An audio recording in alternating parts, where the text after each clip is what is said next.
Avui m'agradaria presentar-vos una ruta matemàtica per la ciutat de Viladecans.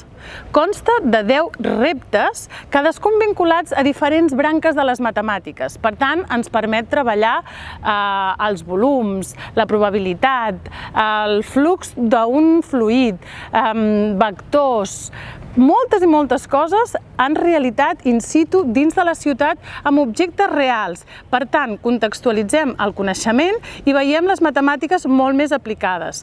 Pensem que és una eina molt útil perquè aterreu tot allò que a l'aula esteu treballant i fins i tot perquè estireu del fil.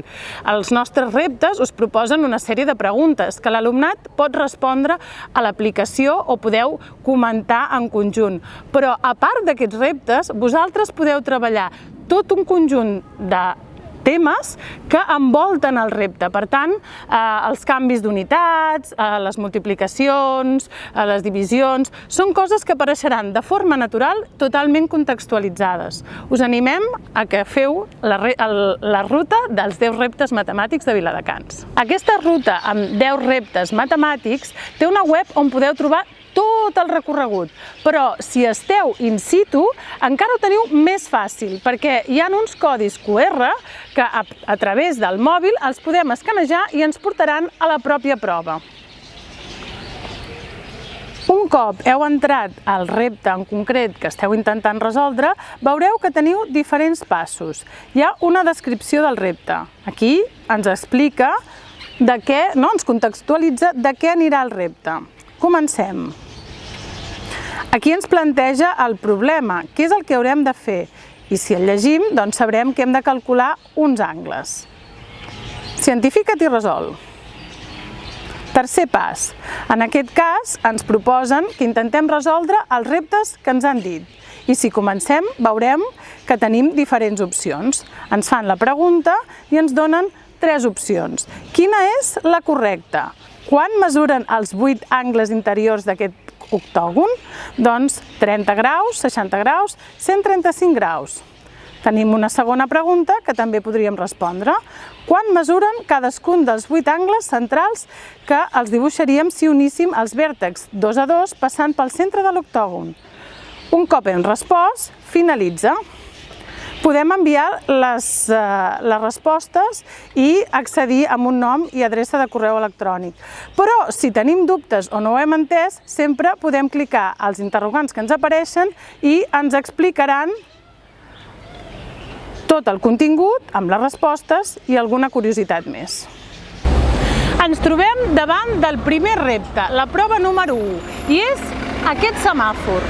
Gràcies al semàfor podrem treballar la probabilitat. I el que ens preguntaran és quin color, per exemple, té més probabilitat d'estar encès, el verd, el groc, el vermell. Si treballem amb nanos molt petits, potser el primer que ens volem fixar és precisament això, quants colors tenen els semàfors, si tots els semàfors tenen els mateixos colors, per què uns i per què uns altres, què significa cada color. Però si treballem amb nanos una mica més grans, doncs potser ja podem entrar en això. Quant de temps està el semàfor de color verd? Quant de temps està de color vermell? Podem jugar a que mesurin, pot ser un dels exercicis interessants, tot i que si no tenim temps, a l'aplicació ens posa quant de temps està cada semàfor. L'objectiu és calcular quina és la probabilitat que arribi un cotxe i se'l trobi d'un color determinat. Llavors, el que hem de fer és tot l'espectre de càlculs previs, doncs els colors que hi ha, quant de temps global, quant dura tot un cicle, i això, com us dèiem, podeu jugar a calcular-ho, si és l'objectiu, o podeu ja, partint d'aquestes dades, calcular probabilitats. Si ja sou més grans i voleu treballar probabilitats, recordeu que podeu parlar d'esdeveniments independents, si està verd, no està vermell o no està groc, que la probabilitat que estigui d'un dels 3 colors ha de ser 1 i que la probabilitat que no estigui de cap ha de ser 0. Per tant, la probabilitat és un número entre el 0 i l'1. Hem arribat al segon repte. En aquest cas ens demanen que calculem l'aforament d'aquesta plaça. Una plaça normalment està acotada per alguns límits. En aquest cas considerarem que és com una mena de rectangle. És cert que no se'ns tanca, però podem fer una línia imaginària de manera que l'Ajuntament fos un dels costats, la carretera és un altre i les botigues dels costats fan els altres dos costats. Per tant, considerem que tenim un rectangle. Per calcular l'aforament, el primer que necessitem fer és saber quina superfície té aquesta plaça. En el cas d'una plaça com aquesta, que té una figura geomètrica senzilla, és relativament fàcil, perquè només haurem de calcular base per alçada, un costat per l'altre. Per tant, aquest pot ser un exercici tant per nanos una mica més jovenets, més petits, que estan començant a calcular productes, a fer les taules, i llavors el que volem és aquest, l'objectiu, que multipliquin, com per alumnes una mica més grans que el que volem és que sàpiguen com calcular una àrea i com fer una aproximació d'un espai que no és ben bé tancat i han de fer aquestes aproximacions a què és un rectangle. Un cop han calculat l'àrea, el següent que necessitem és saber quan ocupa una persona. En aquest exercici hem parlat del context que tenim ara, que és la pandèmia, i llavors hem parlat de deixar 2 metres de distància entre persones. Però aquí també podem jugar amb l'aplicació o a l'aula o en un altre moment, què passaria si canviem les distàncies? Què passaria si deixem que estiguin a mig metre? Si necessitem que estiguin a 5 metres? El que nosaltres decidim. Per calcular quina és la superfície que ocupa una persona, hem de fer un quadrat que tingui costat precisament 2 metres. Per tant, en el cas de pandèmia, una persona ocupa uns 4 metres quadrats. També un altre tema que podem treballar són els metres en un càlcul lineal i els metres quadrats quan parlem de superfície. No podem barrejar mesures que estan en metres amb mesures que estan en metres quadrats. També podem utilitzar aquest exercici per parlar de centímetres, metres, quilòmetres, fer una mica l'escala. Bé, un cop sabem quan mesura la plaça i quan ocupa una persona, és qüestió de dividir. Per tant, aquí tornem a tenir un altre càlcul que pels més petits pot ser interessant, aprendre a fer divisions, i llavors amb els més petits els podem anar acompanyant amb el raonament, i pels més grans tenim tot el conjunt complex que han de saber quines operacions han de fer i com han de fer el càlcul per saber quina és la capacitat màxima d'una plaça com aquesta. Hem arribat a la tercera prova. En aquest cas, jugarem amb unes escales i això ens anirà molt bé per treballar el concepte de sèries, successions, nombres que estan ordenats d'alguna manera i que, sabent-ne 3 o 4, podem endevinar el següent. En el cas dels més petits és un tema que jo crec que treballeu molt a l'aula. De fet, sovint es troben amb nombres i ells han de seguir posant quin nombre serà el següent. Per tant, no els hi vindrà de nou. I en aquest repte els hi demanaran què passa si pugem les escales de 3 en 3 o si podríem dividir el nombre d'escales per un nombre concret o per quins nombres podríem dividir el nombre d'escales. Per tant, són càlculs que a primària esteu treballant, així que us serà una activitat molt còmoda. A més, el fet de venir aquí in situ a la ciutat, el que ens permet és que ho podem demostrar. A vegades a l'aula tot això és molt conceptual, molt teòric, i els nombres simplement estan escrits en un paper. Però aquí sí que podem fer, què passa si les pugem de 3 en 3? Comencem pel 0 o comencem per l'1? Si comencem per 0, 1, 2, 3, tindrem la taula del 3. Per tant, podem veure in situ les taules de multiplicar.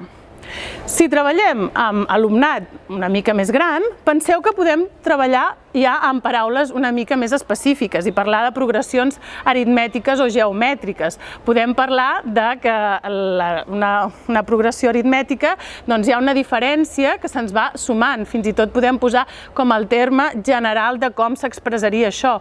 O en una progressió geomètrica el que tindrem és que hi ha una raó, un nombre que se'ns va multiplicant.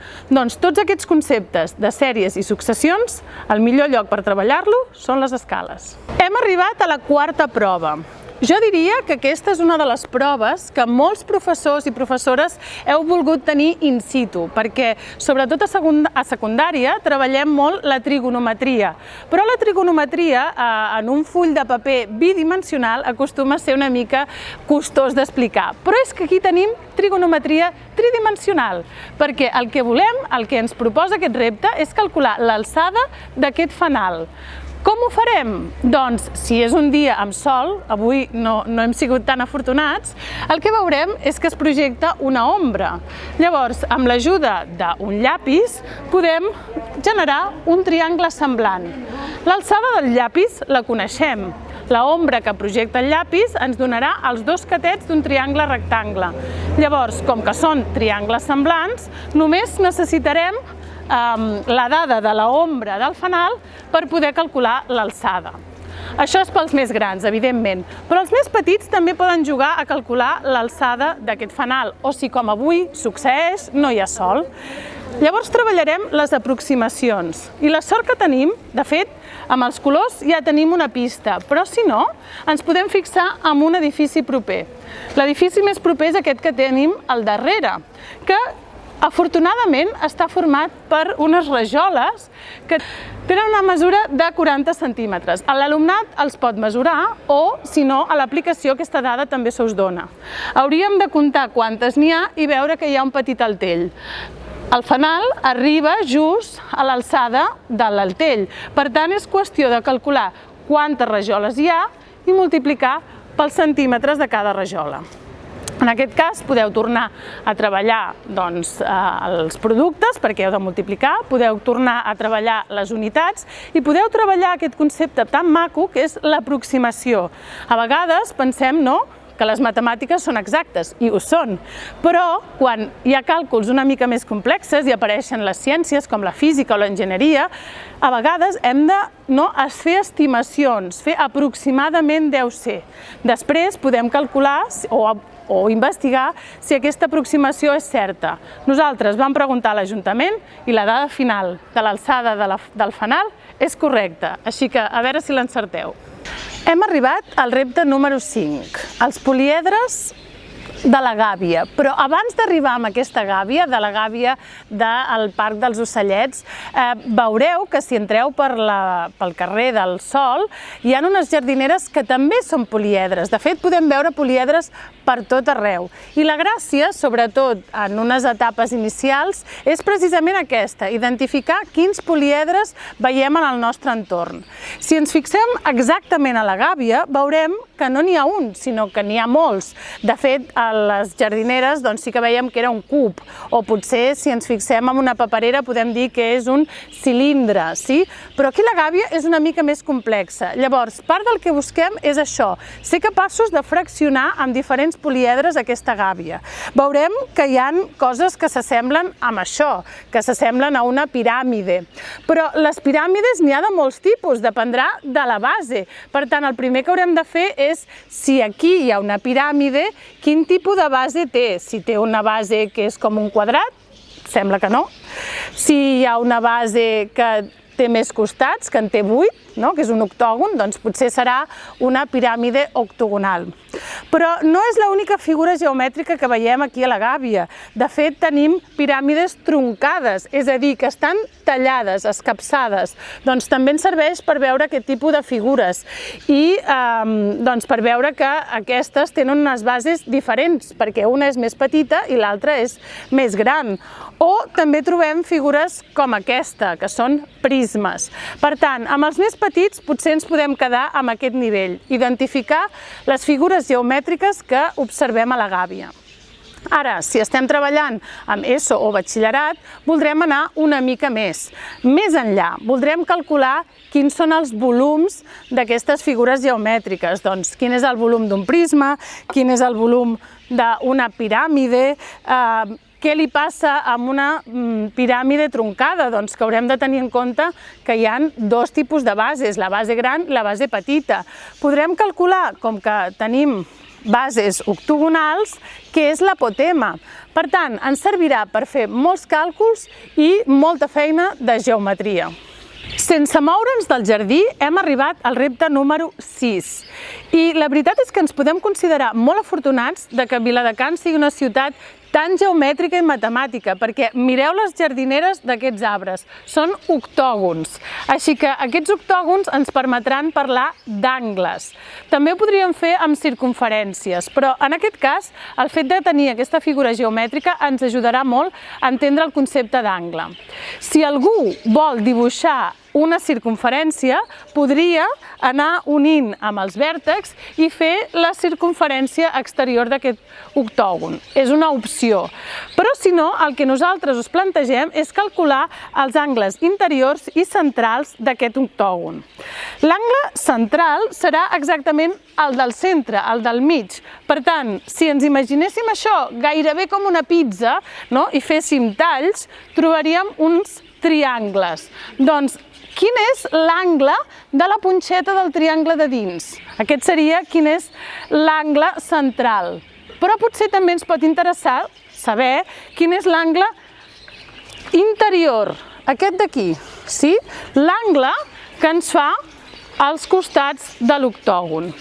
Doncs, tots aquests càlculs ens pot servir, evidentment, per fer els càlculs, perquè hem de dividir i hem de saber algunes coses sobre els triangles, no? Com per exemple que la suma de tots els angles fan 180 graus. Això ens pot servir molt bé per l'alumnat una mica més gran, però potser fins i tot per un alumnat una mica més jove ens pot servir per introduir el concepte d'angle. Què és un angle? Aquell lloc on aquelles rectes o semirectes es creuen i se'ns produeix una obertura. Doncs aquest concepte, que ja és de per si una mica complex, aquí el podem veure perfectament. Fins i tot amb la sorra podem mirar de jugar a assenyalar-lo i dibuixar-lo amb un palet.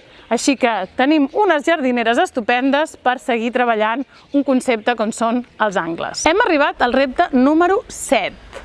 El dels nombres. Segurament el concepte que més persones associen amb les matemàtiques, però ja hem vist al llarg de les diferents proves que les matemàtiques treballen amb molts altres conceptes. Però sí, en aquest ens fixarem en els nombres. Les plaques commemoratives acostumen a anar acompanyats de dades. En aquest cas tenim 3 dades i ens expliquen o ens poden ajudar a saber quant de temps va viure la Magdalena Modolell? Quan es va construir aquest jardí en edat de la Magdalena? O quant de temps va poder gaudir del jardí? Tot això són càlculs simples de sumes i restes que pot ser que siguin molt atractius per als grups de primària. Si treballem amb grups de secundària, podem afegir una mica més d'emoció al repte. Podem incloure els nombres romans o podem anar treballant altres conceptes vinculats amb aquestes dates. Hem arribat al repte número 8. En aquest cas ens demanen calcular el cabal de la font, és a dir, la quantitat d'aigua per unitat de temps. Per fer-ho haurem de fer algunes mesures anteriors, és a dir, haurem de mesurar quanta aigua cau en un determinat temps. Així que necessitarem un recipient com aquest, que estigui graduat, o potser una ampolleta que sabem segur quina quantitat hi cap. És molt important que aquí treballem les unitats, perquè potser està graduada però no està en litres, està en centímetres cúbics. Doncs com passem d'una unitat a l'altra? És un dels temes que podem treballar sobretot amb els més grans. També haurem de calcular el temps, per tant necessitarem o un aparell mòbil, un telèfon mòbil o algun tipus de cronòmetre. En aquest cas també podem treballar les unitats de temps. Finalment el que voldrem saber és aquest cabal, el cabal d'aquesta font. Quants litres per segon o quants litres per hora ens arriba. En aquest cas ens demanen litres per minut, perquè finalment el seu objectiu és que diguem quant de temps trigaríem en omplir 5 litres. Aquest és el nostre repte final. Quant de temps trigaríem en aquesta font a omplir una garrafa de 5 litres? Hem arribat a la prova número 9 i és ben curiós com una ciutat ens pot donar mostres com aquestes que semblen gairebé el panell del joc enfonsar els vaixells. Doncs gràcies a aquest panell de la biblioteca el que podrem fer és situar punts en el pla i aprendre sobre vectors. Si treballem amb un grup d'alumnat més aviat jove, petit, doncs potser parlar-los de vectors és una mica massa, però sí que podem ajudar-los a entendre que a vegades els punts els podem col·locar en un punt concret i saber com és aquest punt, és a dir, saber les coordenades. Segurament els alumnes de primària ja han començat a jugar a jocs com això, com enfonsar els vaixells. Per tant, ja necessiten saber que primer parlarem de les X i després parlarem de les Is. Així que si busquem un punt a l'atzar, podríem dir-los senyala'ns un punt o busca un punt. Com el definim? Com sabem quin és el teu punt? Doncs perquè primer ens donaràs les caselles de les X que t'has traslladat i després les de les Is. I és molt important mantenir aquest ordre perquè si no, no ens podríem comunicar. Així que amb els més petits penso que simplement situant els punts ja podríem fer una bona feina. Fins i tot, si volem anar més enllà, podem parlar del concepte de vector sense fer servir la paraula, si no cal. És a dir, has arribat a aquest punt, però què passa si et trasllades 3 caselles a la dreta o 3 caselles a l'esquerra o 3 caselles cap amunt? Sí? Podem jugar a fer trasllats i de fet això és el que serà un vector. Quan a l'aula treballem vectors, normalment ens dibuixem un eix de coordenades i el graduem. Doncs aquí ja el tenim dibuixat, només caldrà que juguem a moure'ns. Sí? I podem veure perfectament quan el vector té les coordenades en positiu, perquè avança cap a una banda, o en negatiu. De fet, és el que ens proposa el repte. Ens proposa anar triant uns punts, i a partir d'un punt moure'ns cap a un cantó i cap a l'altre i definir el vector d'aquest moviment. Doncs no us estigueu quiets i comenceu a moure punts a la graella de la biblioteca. Hem arribat al darrer repte, el repte número 10, la geometria de la rampa. Les rampes són triangles rectangles. Per tant, el primer que podeu fer amb un grup, amb un alumnat de primària, és treballar els tipus de triangles. Si són triangles equilàters, si són triangles escalents, rectangles. Un cop hem treballat els triangles, podem buscar on està aquest angle recte, aquest angle de 90 graus. Els dos costats que formen aquest angle seran els catets i el costat que està oposat serà la hipotenusa. Potser amb el vostre grup això ja és molta matèria i esteu molt contents d'aquesta feina. Si treballem amb alumnat de secundària o batxillerat, una mica més grans, doncs potser el que ens interessa és més aviat entrar en temes de sinus i cosinus i tangents. Una de les preguntes és quin és l'angle entre el terra i el paviment. Per fer aquest càlcul necessitarem l'arc tangent d'aquesta divisió. Per tant, estarem calculant temes de trigonometria una mica més avançats. Finalment, amb tots els grups, el que hauríem d'acabar sabent és si aquesta rampa és o no molt inclinada.